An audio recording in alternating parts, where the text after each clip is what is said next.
ভাই যাবো ভাই বুলু ভাই, আপনার একটা স্টেটমেন্ট মনে হয় যে খুব ছড়িয়ে গেছে সোশ্যাল প্ল্যাটফর্মে যে মাদ্রাসা ক্রিকেট আপনি চালু করতে চাচ্ছেন, পুরো ঘটনার যদি খুলে বলতেন। না, এটা তো আমরা একটা নতুন প্ল্যান আলোচনা করছি, সেটা হচ্ছে এডুকেশনাল ইনস্টিটিউশনে ক্রিকেট কীভাবে আমরা ছড়িয়ে দিতে পারি। মাদ্রাসা তারই একটা অংশ, এবং অবশ্যই সেখানে আমাদের এডুকেশনাল ইনস্টিটিউশন যেটা আছে, আমরা রিসার্চ করে দেখেছি যে স্কুল ক্রিকেট যেটা হয়, সেই স্কুল ক্রিকেটে ক্লাস 4-এর ছেলের সাথে ক্লাস 10-এর ছেলে যখন খেলে, এটা অসামঞ্জস্য মনে হয়েছে।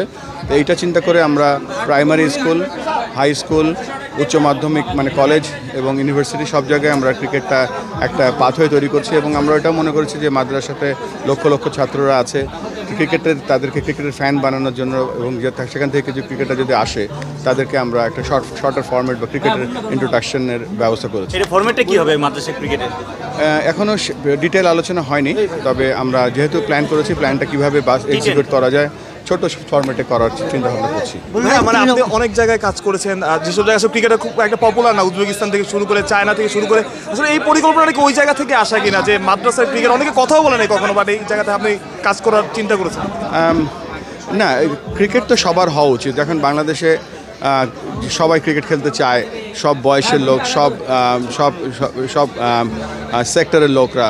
সো সেটাই একটা অংশ যেখানে মনে হচ্ছে যে এই জায়গাটা হয়তো অবহেলিত, না বলবো না যে আমরা হয়তো আনট্যাপড মার্কেট ছিল। তো আমরা সবাইকে ক্রিকেটের ইন্ট্রোডাকশনের মধ্যে, যেহেতু বাংলাদেশের মধ্যেই সেটা পড়ছে, এবং সেটা কেন বাদ যাবে।